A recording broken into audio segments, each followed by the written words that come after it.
The Jacksonville Jaguars fall to the Houston Texans and end any hopes of a run for the playoffs. We'll talk about it today here on the postcast edition of Locked On Jaguars.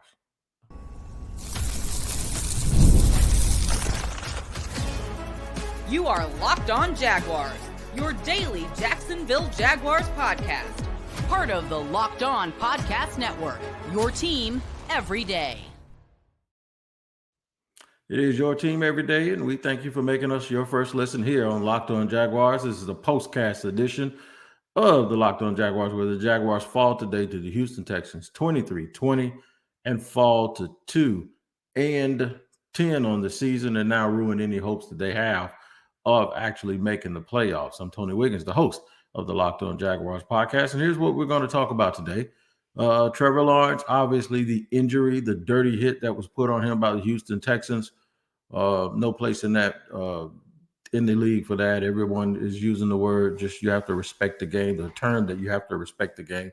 And I absolutely dig that. Trevor Lawrence did everything he was supposed to do on the play.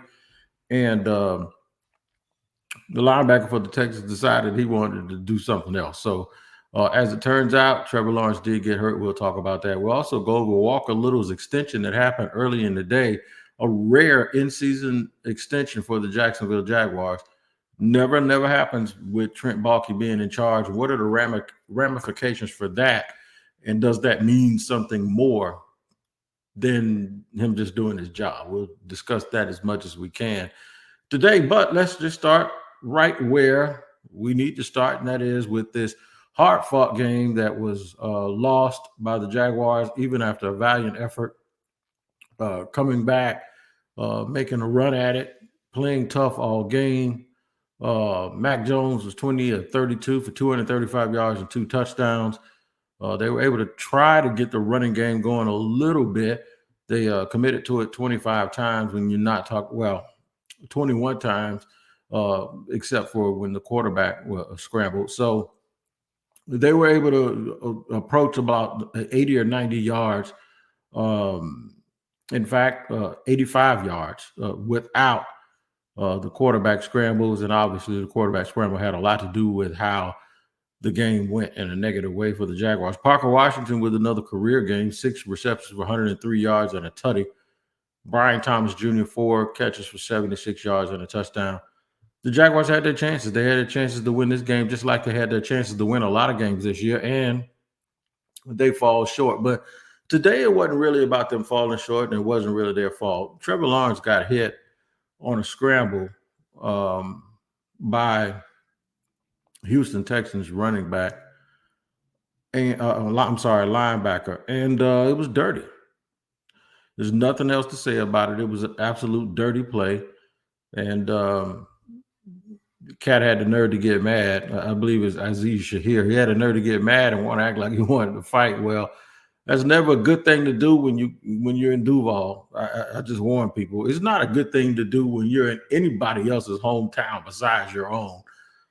Maybe these dudes, will stop all that huffing and puffing like they really want to do something and they don't want to do it. And they know ain't nothing going to happen because, the NFL is watching and everybody's watching. But emotions got stirred up, and rightfully so. Trevor did everything he was supposed to do on a slide, not necessarily saying that he was playing well prior to that, but he tried to slide after a scramble.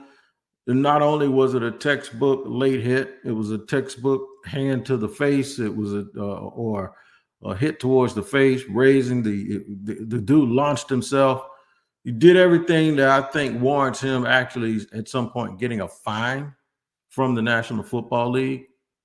I think he should get a fine. I think he changed the tenor and he changed the entire outcome of this football game because the Jaguars looked like the typical Jaguars where they were going to really, really decide to make a run at this thing and do what we all thought that they had a chance to do, and that was go on a winning streak and watch the Texans go on a losing streak. And maybe even if the Texans won a game, the Jaguars could have won out and had a chance to go and win the division. Houston isn't that much better than Jacksonville. Anybody who watched that game today knows it.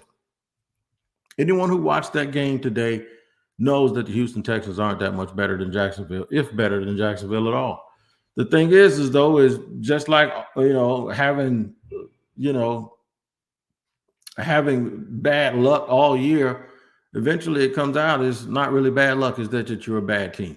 And the Jaguars are just a bad football team. Now, Doug Peterson may have taken over play calling today. We don't really know if he did or not, but I tell you what he did do. They committed to the run, just like they committed to Walker Little earlier in the day. The Jaguars committed to the run, and it looked like, even though statistically it doesn't show up very much, just the attitude adjustment that comes along with being more physical seemed like it was going to work out for the Jacksonville Jaguars. Trayvon Walker got another sack. Joshua Hines-Allen got another sack on the day. At the end of the day, they couldn't stop Joe Mixon when they really, really needed to stop Joe Mixon. And I just think it goes back to the trenches. I think it goes back to the trenches on both sides of the ball. The Jags are now 2-10. They're not going to make the playoffs. That's a done daughter. The question now is, are they going to run it back? It appears that a certain contract extension has gotten people's attention around here that maybe somebody's safe, because it's not something that the Jaguars do. I don't want to read too much into it, but we will investigate it a little bit together and we'll go through it. I'll talk to you about all of that in just a second here on the second half of the postcast of the Locked On Jaguars podcast here on a Sunday, where the Jaguars fall 23-20 to the Houston Texans. Today's show is sponsored and brought to you by our friends at Hillsdale College.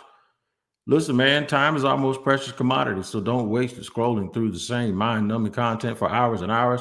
How can you spend it wisely to improve yourself? History, economics, the great works of literature, the meaning of the U.S. Constitution. Did you guys study these things in high school? Probably not. You're probably playing around in class like me, but even if you did, it's time for a refresher. Our sponsor, Hillsdale College, is offering more than 40 free, that's right, free online courses, including the ones I just mentioned: Constitution 101, the meaning and history of the Constitution, Introduction to Free Market Economics, The Great American Story, A Land of Hope, and The Rise and Fall of the Roman Republic.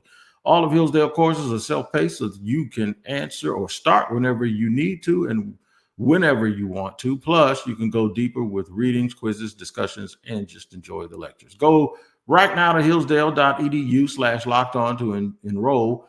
It's no cost. It's easy to get started. That's hillsdale.edu/locked-on to register.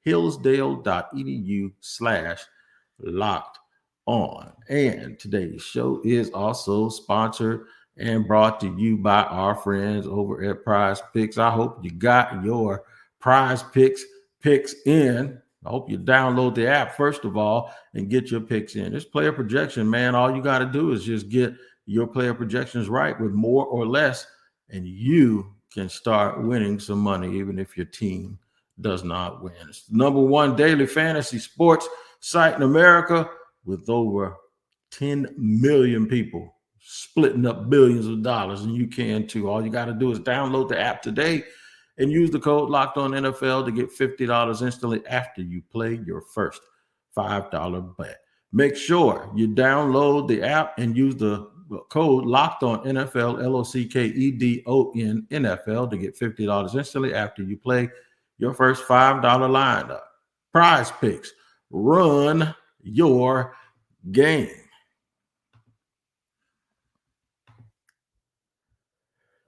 All right, we're going to roll along here on a postcast edition of Locked On Jaguars, where it's your team every day. We always thank you for making us your first listen. The Jags fall today to Houston 23-20, ending any chance, I believe, of them making the playoffs. What does that mean for the future of this team? I guess it's something that we're going to have to investigate and talk about all week, because right before the game, the Jaguars did something that is uncharacteristic, and that is they gave a contract extension to a player during the current season, and that player was Walker Little. 3 years, $45 million with $25 million guaranteed. Walker Little will stay here in Jacksonville and be the incumbent left tackle when next season starts. Now, does that mean that everyone who is here will be here when Walker Little begins his new career as the sole starting left tackle for the Jacksonville Jaguars without any question? I don't know. I don't know if I don't know if the decision was made because Trent Balkey said this is fiscally the correct thing to do. I'm going to continue to do my job as long as I have my title. I don't know if he was ever given an edict to not do anything like this. I don't know if he had to get approval because maybe there hasn't even been a discussion on his job about his job. And he said, hey, man, this is a good thing to do. I don't know if he did it in order to look like he was saving his job. I have no clue. I don't know if Doug Peterson approved of it. I guess we'll find out here pretty soon.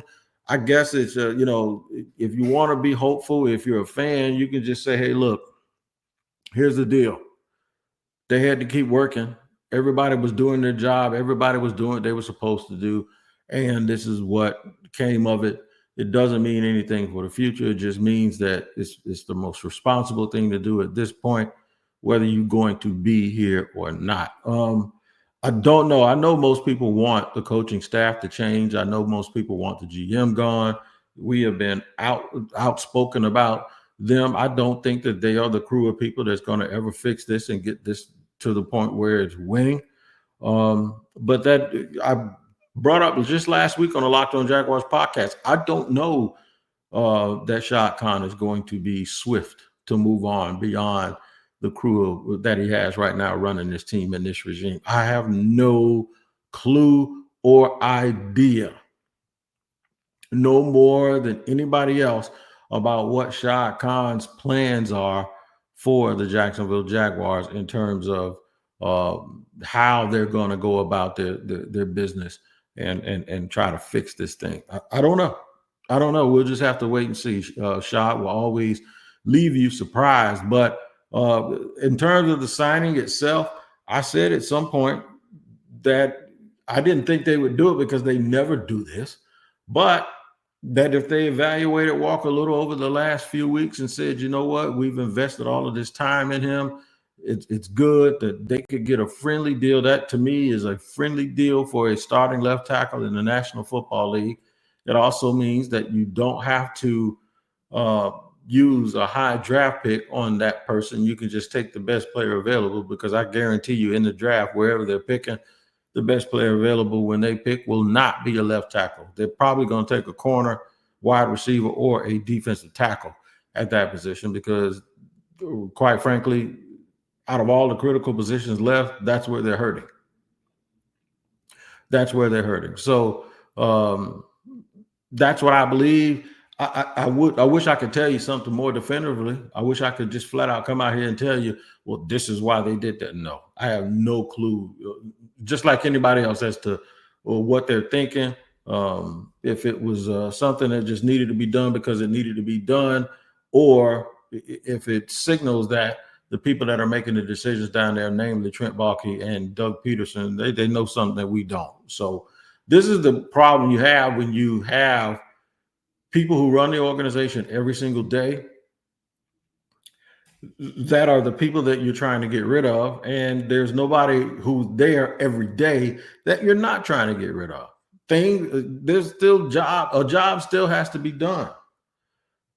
Things still have to be worked out, and people have to be acquired and extended and all of these things. So, I know at one point it appears like a guy wouldn't be doing this unless he's doing it for himself, and that guy being Trent Balkey, but that's not necessarily the case. The job has to be done. Things have to be done the way they're supposed to be done. And I don't know if this signals whether or not anybody's safe. I'm not going to jump to the conclusion that if they weren't safe, that all of a sudden this somehow shows that they are. I don't know why.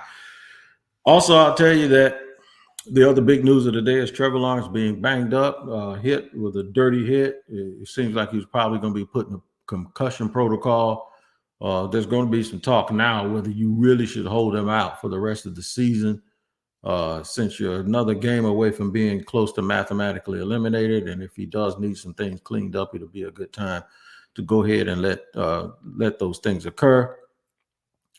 In any event, the team is 2-10. Trevor doesn't seem to be hurt more seriously than it looks bad. It always looks bad, but he doesn't appear to be hurt more seriously than then, we hope he isn't. It looks like just a concussion. It doesn't look like it's anything more than that, but we'll see.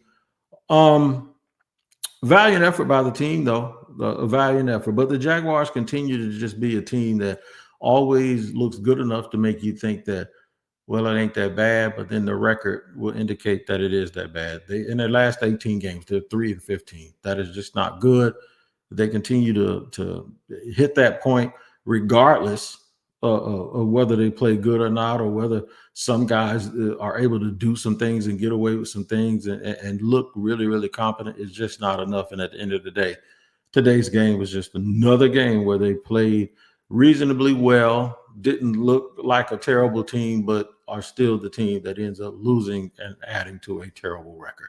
All right, make sure you join us all week at Locked On Jaguars, man. We'll tap in and give you everything we can about the Trevor Lawrence situation, along with anything that we hear about prospective moves that may or may not be made from this point forward. But the Jaguars fall to 2-10. They lose 23-20 to the Houston Texans here. And now they just have to look forward to the remainder of the season. Make sure you check in on us all week long, and then also check me out on Locked On NFL, where you get a double dose of NFL shows twice a day. Tyler rolling early in the morning, and then me sliding through the barbershop. Tony Wiggins, the barber, sliding through the barbershop in the middle of the day. Make sure you check that out. And also it can be found on Amazon Music. All right, man. Until tomorrow, we'll have more from Doug Peterson and everyone else. This is a postcast edition of Locked On Jaguars. Take care.